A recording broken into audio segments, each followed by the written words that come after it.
Hi friends, welcome to Darshan Shandu vlogs. అందరూ ఎలా ఉన్నారండి? మేమైతే చాలా బాగున్నాం. మీరు కూడా బాగుండాలని మనస్ఫూర్తిగా కోరుకుంటున్నాను. టుడే మన లాగ్లో వచ్చేసి హెల్దీ అండ్ టేస్టీ కరివేపాకు పొడి మునగాకుతో కారపొడి చేసి చూపిస్తున్నానండి. దీనికి ముందుగా ఈ ఇంగ్రీడియంట్స్ అయితే తీసుకోవాలి. ఇక్కడ వెల్లుల్లిపాయలు ఒకటి పెద్ద సైజు తీసుకున్నాను, కరివేపాకు కడిగి ఆరబెట్టేసుకున్నాను, ధనియాల కప్పు, అలానే 8 to 10 ఎండుమిర్చి, జీలకర్ర ఒక 2 స్పూన్లు తీసుకున్నాను. ఇలా ముందుగా మనం ఏ ఆయిల్ వాడితే ఆ ఆయిలేనండి, దీనికోసం ప్రత్యేకించి ఏం అవసరం లేదు. ఇక్కడ ఫ్రీడమ్ ఆయిల్ అయితే వేసాను ఒక 2 స్పూన్స్. తర్వాత ధనియాలు, జీలకర్ర వేసి కొంచెం క్రిస్పీగా అయ్యేంత వరకు వేగించుకుంటే సరిపోతుంది. బాగా డీప్ ఫ్రై అయితే చేయకూడదండి. ఇలా క్రిస్పీగా వేగిన తర్వాత మనం ఆరబెట్టుకొని మిక్సీ పట్టుకుంటే ఫైన్ పౌడర్లా రావాలి. అలా వచ్చే వరకు మనం అలా క్రిస్పీగా వేగించుకుంటే సరిపోతుందండి. ఇక్కడ 1 by 1 అన్నీ వేసేస్తున్నాను. నువ్వులు కూడా ఒక కప్ తీసుకున్నాను. దీనివల్ల మనకి హెల్త్ బెనిఫిట్స్ అయితే చాలా మంచిగా ఉంటాయండి. కంటి చూపు మెరుగుపడుతుంది, చూపు మందగించే వాళ్ళకి కూడా బాగా కంట్రోల్ అవుతుందండి. ఇది కంటికి కొంచెం బలం వస్తుంది.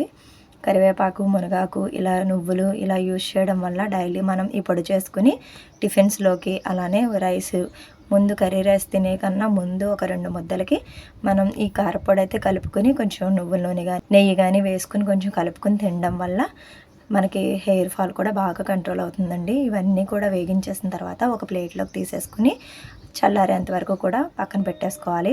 ఇక్కడ ఇంకొక స్పూన్ ఆయిల్ వేసుకుని కొంచెం వెల్లుల్లిపాయని ఇలా ఫ్రై చేసుకోవడం వల్ల పచ్చివాసన లేకుండా బాగుంటుంది. డైరెక్ట్గా కూడా వేసి మిక్సీ పట్టేయచ్చు. నేనైతే ఇక్కడ కొంచెం ఫ్రై అయితే చేస్తున్నానండి. తర్వాత మనం ఇలా కడిగి ఆరబెట్టేసుకుని ఇలా చేయటం వల్ల తడి లేకుండా ఉండడం వల్ల ఈ కరివేపాకు పొడి వచ్చేసి మనకి 1 month వరకు కూడా నిలవ ఉంటుంది. అస్సలు పాడవదండి. ఇలా ట్రై చేయండి. డైరెక్ట్ అప్పటికప్పుడు కడిగి వేసేసి చేసిందని ఇలాగ చాలా డిఫరెన్స్ అయితే ఉంటుంది, నిలవ ఆగదు. ఇలా చేయడం వల్ల అయితే మనకి 1 month వరకు నిలవ ఉంటుంది. ఇలా మొత్తం మనం చేత్తో ఇలా నలుపుతుంటే చూడండి పొడి పొడిలాగా అయిపోతుంది కదా. కొంచెం క్రిస్పీగా అయిపోవాలి ఇవి కూడా. ఇలా అయ్యేంత వరకు కూడా వేపేసుకోవాలి.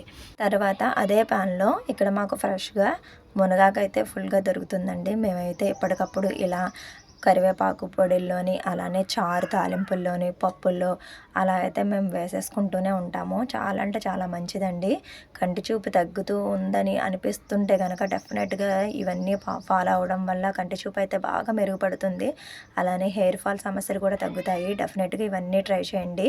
వీటిల్లో నేను తాలింపుల్లో గుమ్మడి పప్పు, అలానే సన్ఫ్లవర్ పప్పు, పొద్దుతిరుగుడు పప్పు ఇవి కూడా యాడ్ చేయడం వల్ల చాలా మంచిదండి. ఇవన్నీ కూడా ఉంటే వేసుకోవచ్చు, లేదనుకుంటే ఇలా సింపుల్గా కూడా చేసుకొని పెట్టుకుంటే మనకి టిఫిన్స్లోకి, రైస్లోకి చాలా అంటే చాలా మంచిది. తింటూ ఉంటే మనకి హెల్త్ బెనిఫిట్స్ మనకే తెలుస్తూ ఉంటాయండి. మనలో చేంజెస్ అనేవి తెలుస్తూ ఉంటాయి. ఇవి డెఫినెట్గా మీ పిల్లలకి మీరు కూడా అలవాటు చేసుకోండి, చాలా బాగుంటుంది.